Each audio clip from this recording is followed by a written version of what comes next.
So, I don't know really where to start. I think maybe I'll start with these guys. They're first. They're from a separate series that I did quite a few years ago. I think the muse was trying to get my attention. For quite a few years I've been painting commercially. I sell a lot of grizzly bears and landscapes, and they sell really well. And in the middle 2000s sometime I got kind of sad about that they weren't really coming from an authentic place, that I was painting for money and not really having anything to say. I was like, what am I trying to say? What do I have to say as an artist? Do I have anything to say as an artist? And kind of having a little bit of an existential crisis about it. And one night I was in bed, and like all of these pictures started like flying into my head, and it was 1 a.m. or something, and I got up and I started scribbling down the ideas, like really fast little sketches. And I woke up in the morning and started painting. And this series of work is what came out of that. And there's quite a few more. I had a show at Island Mountain Arts a few years ago and had them all there. But they've sold over the years, and these are what I have left. So these I included because they were the first call to authenticity. It took a really long time for any of them to sell. People still wanted my grizzly bears and all that kind of stuff, and I kind of lost confidence. So I went back to painting grizzly bears and horses and landscapes, and continued to sell well, and continued to have this nagging voice that I wasn't being authentic. I own a cafe in Bella Coola, and it's been really, really successful. Too successful, I'm exhausted. But finally I decided I didn't really need to make money with my art. And so something kind of shifted. And there was a series of things that happened, but needless to say, I started seeing pictures again. And like these ones, they were already there. Like, it wasn't sitting there thinking, what should I paint? They were just a picture that was already in my mind. And the woman in the chair over here, she was the first one. And so I finished her, and I hung her on the wall in my gallery in Bella Coola. And a friend of mine who's a psychologist said, who is she? I was like, I don't know. I don't know, she's a girl in a chair. He went, interesting. And because he was a psychologist, that made me think a lot, right? And so I recently started meditating, and so I meditated about it. And she said she was Danu.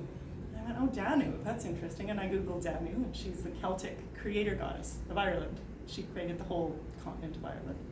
She's the patron of the Tuatha De Danann. She helped them come from nothing, burdened and broken, to a shining race of magical people. Then next came Bridget. She's the woman with the deer. I think she was next. It was kind of a cross between the two, the girl with the wolves and Bridget. And again, it was like, okay, who is she? And she turned out to be Bridget. So as time went by, these pictures kept coming, and I paint as fast as I could. I work a lot of days in the cafe, but I started looking into psychology because of what my friend had said first, and I realized after a while that all of these paintings are archetypes, and what was happening to me was a spiritual awakening. I hate to call it spiritual, it's more of a psychological awakening. I'm not really sure. Carl Jung had a theory about the process of individuation, and Joseph Campbell wrote about it from a man's perspective in The Hero's Journey. And really, it happens when you face the dark night of the soul, and I suppose modern psychology would call it a midlife crisis, and medicate you and tell you to go home and, do some self-care.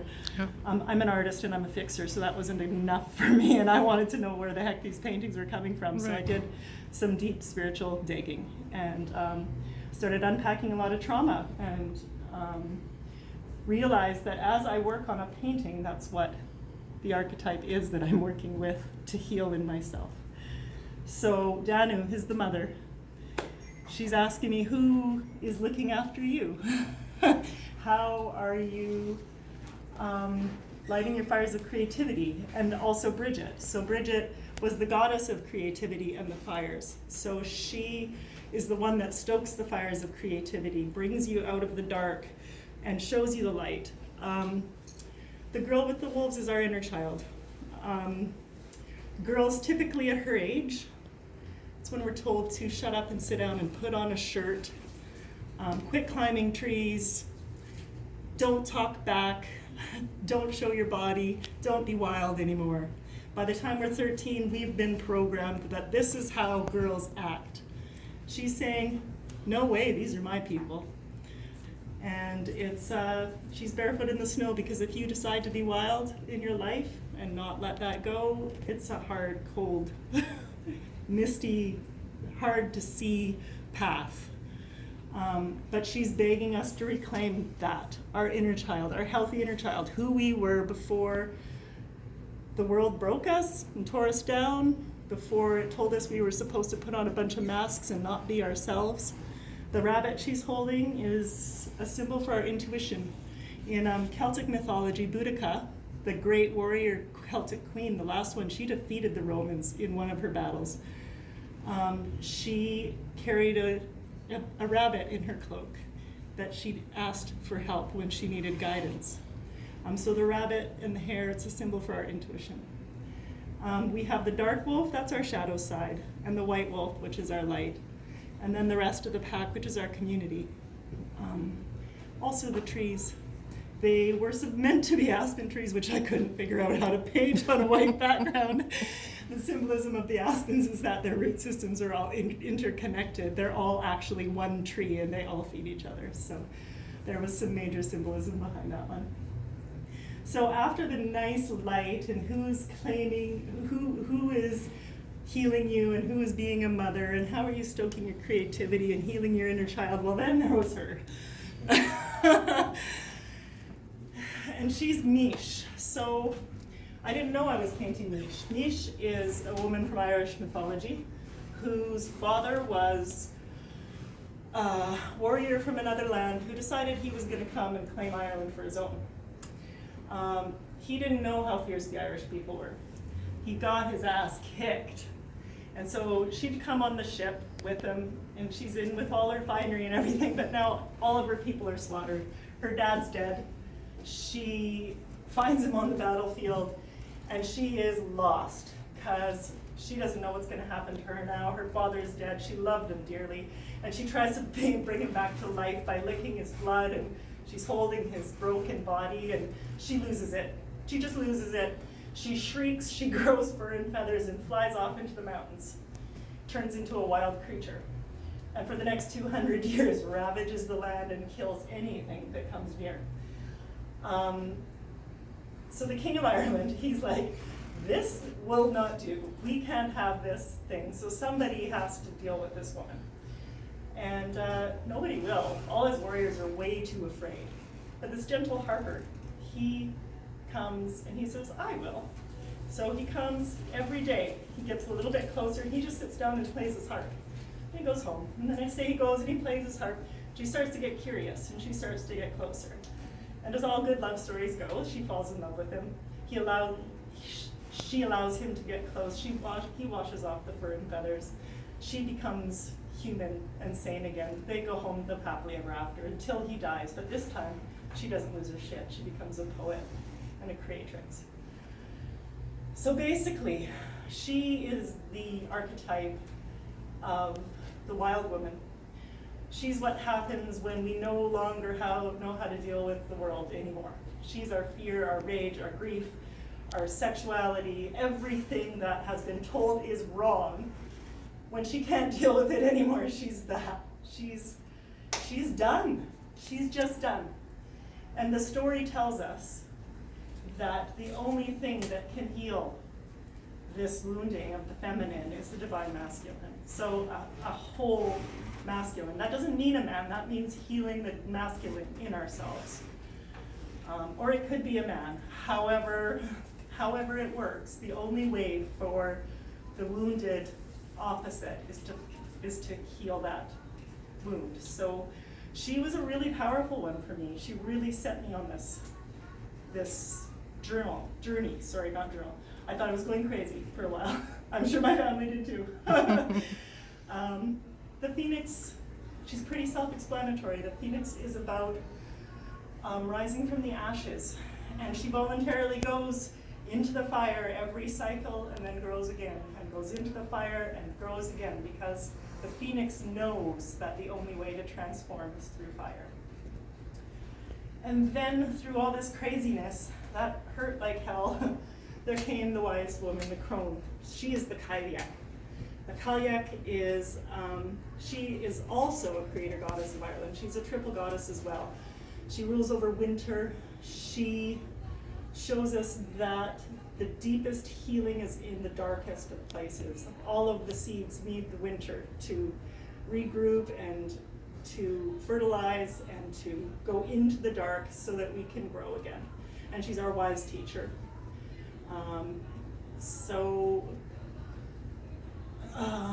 In Irish legend, she's the one that created the land. The mountains, the geographical parts of Ireland, and she also had the power of life and death. She could kill you, she could heal you, she could, she's the constant cycle of death and rebirth and death and rebirth. So archetypally she symbolizes that too. In all endings are new beginnings. She's holding a phoenix egg, which is again a symbol for transformation and creation, and she's stirring the cauldron of creativity. And then the next one after her, well, it was a fight between Cernunnos, the divine masculine, who is not finished yet. I still have a bit of healing to do. And the Morrigan, who is the goddess of war. The Morrigan was said to be a shapeshifter. She could turn into a raven at will, or a red-eared white bull, or white cow, I'm sorry, or a cat, or mist. She was able to control the weather. She could throw a mist over the battlefield so that warriors couldn't see where they were going and didn't know who they were killing. She could foretell your death. She was a fierce warrior, but she usually just used confusion to, the tools of confusion to baffle her enemies. She could turn into a raven to go spy. She could, she was a very strategic war leader. And I believe as an archetype, she just symbolizes it's kind of part of the divine masculine as well, but it's getting rid of what doesn't serve you. It's being brutal with yourself and your shadow and getting rid of what doesn't serve you. And again, that's connected to the rebirth and death and rebirth cycles. The raven, the carrion crows are a symbol of death and rebirth. From death comes new life, and she makes us brutally honest with ourselves.